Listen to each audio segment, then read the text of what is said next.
A local vigilante has Chicago. Most powerful drug lords in the city is found mutilated, murdered.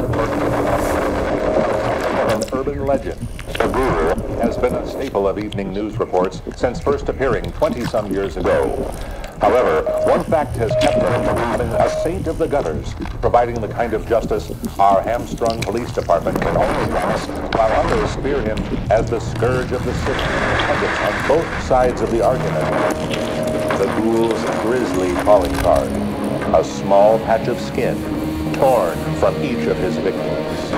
Standing at the scene of a baffling and horrific crime, most likely perpetrated by the murderer locals have dubbed the Ghoul.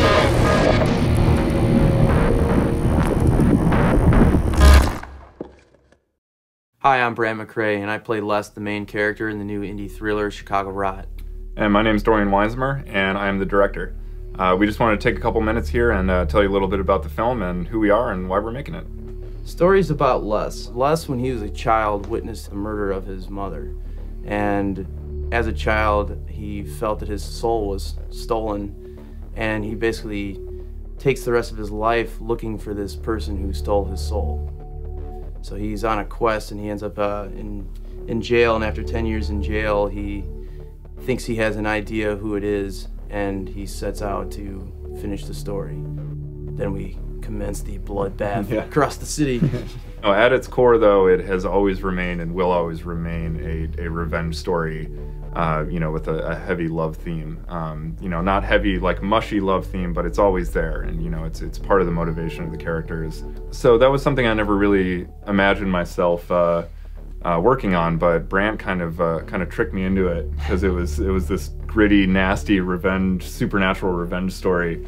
And then, I got really into it, and then the more we worked on it, I was like, wait a second, this son of a bitch snuck a love story in here. Doing it all for love. Yeah. Yeah, for me, I've always been trying to get over the idea of doing everything by myself, and I've always worked that way, and it's always important to learn to realize, that you can't do it yourself. Right. You've got to find the people who are going to help push you outside of your comfort zone, that are going to put you into those areas of the unknown where you can truly find new and special ideas that are really going to excite you and keep you going. I find a lot of beauty in things that are in their waning state. I'm from Chicago. I was born and raised very close to Chicago, and one of the biggest key elements of this film for me was to make a Chicago movie. Chicago actors, Chicago musicians. I wanted to make sure that everybody in this film lived in Chicago and had been here, to understand Chicago, because I think those are the people that are really going to give this movie its credibility. We don't love the city for the same reasons that, a lot of people or other people who have made films in Chicago have loved the city. We love the rot. We love the, the old decay that's left over from industrialization.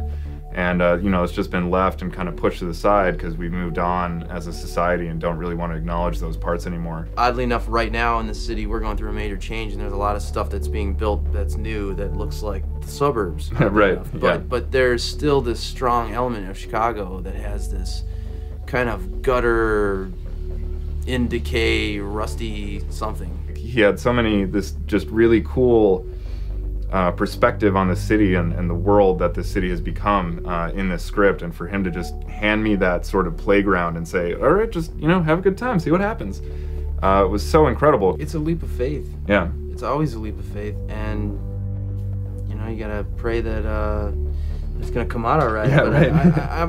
I'm a big fan of jumping in the deep end. Yeah. Learn how to swim.